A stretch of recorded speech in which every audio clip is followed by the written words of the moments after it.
than sure. Let's go.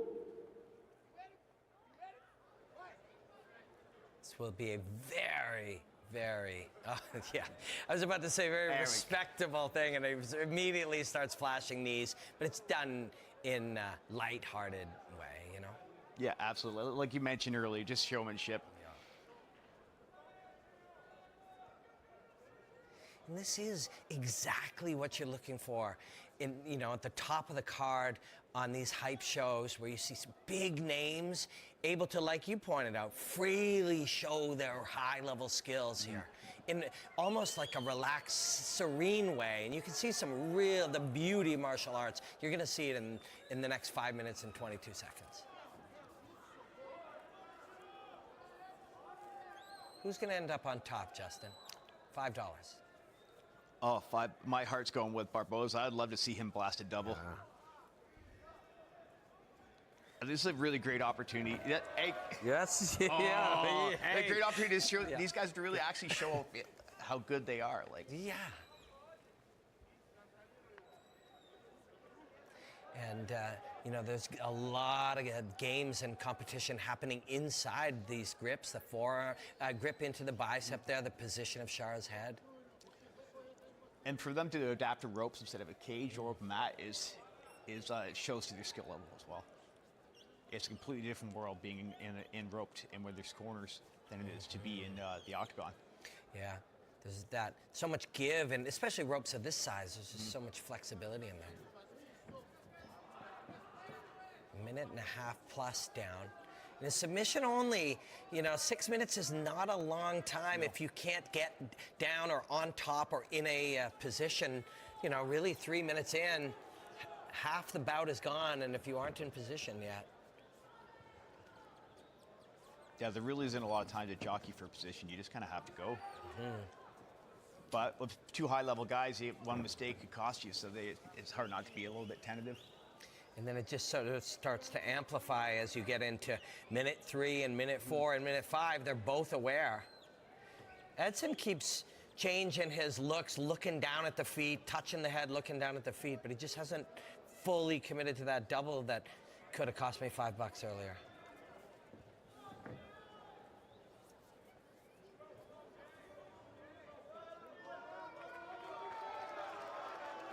It's honestly a beautiful thing to hear an audience applaud to two guys jockeying for position. Only in Brazil or maybe Japan would you hear that. Oh, absolutely. If this was anywhere in the American Midwest, they'd be telling, hey, beautiful. They'd be telling you to get a room. Yeah. To be honest, actually, in Russia, they really appreciate this, and of course, that's where hype originates from. Well, they're grappling heavy countries, right? So. Russia is a beautiful place when you go to it and you go into a sports store where we would have hockey sticks and baseball bats. They have judo gis, like right out front. Oh, they live for it. Yeah. So we have Shara Bullet on top and half guard. What does he do here, Justin? Look to pass, look to try to find his way to the back. What do you think? Usually underhook is king, so he can flatten his opponent out and start to work on the pass. But can Edson sweep him? It is very possible. He has amazing hips, and he's really good at the hand fighting. But you've got a world-class killer on top of you. And playing guard for the smaller man, Edson, is not the worst idea in the world. No, absolutely. These guys, they have such a defensive guard, too, because they're used to eating punches. But they got to actually open up a little bit and have a good time doing it. But he is trying to wrestle up, but he is a big, strong man on top of him. And now he's in heavy cross side, sternum to sternum. Edson's got his left arm in. Such great hips, even for that little movement to get back to half guard. With a big guy on that, controlling your hips, that's amazing control. 1 minute 45 seconds remaining. Shara on top. A little knee cut, looks like he's sneaking through. But without that underhook, he could be in danger of... Edson going to his back? Yep, absolutely. To his back? Yep. So Edson has his right arm across, reaching for the far hip. Try to sweep here. And he's reaching with his left arm across, and his right is looking for the knee. But Shara's spaced right out. Makes a lot of techniques difficult when you're trapped in the corner like that. You can take away a man's momentum, not even just crowding him and using the space, but he's got nowhere to roll you, re-roll you, and wouldn't even normally do in an open mat. That little threat of that sweep, like having to counteract it, keeps you further from a submission. But Shara's trying to do something with the neck. He's kind of looking for a Darce or Anaconda setup. He's passing now. Yeah. You're not going to submit anyone at this level in that half guard position. You're going to have to pass. That forearm across the throat is so old school new again. That's within the rules, so put it to use. You'd see an old early, late 90s grappling in Japan. You would see that forearm across the throat so much, and then it went away. Yeah.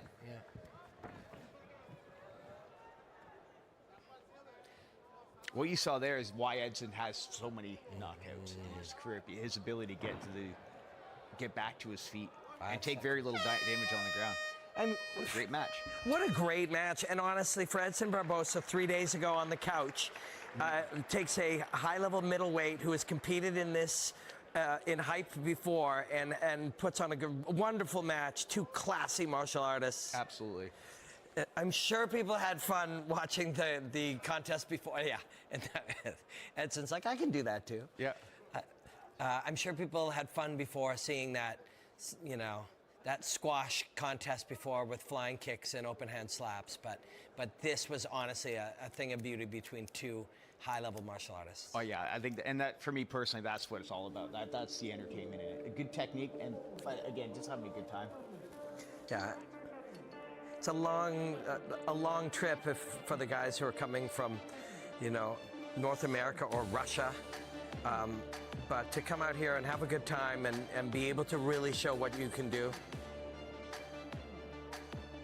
There's all kinds of different things we've seen tonight, and that's the beauty of Hype Fighting Championships, to see visceral knockouts in bare knuckle, to see some of the shenanigans we've seen, but then to balance it out with this level of competitive grappling is a beautiful thing.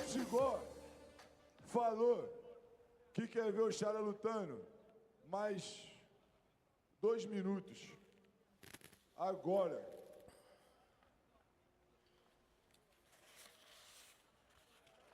O bonitinho falou que quer extra round. Extra round. Let's go, bonitinho! Okay. Again, we're making it up on the Yeah, fly. why not? O bonitinho quer fazer round extra.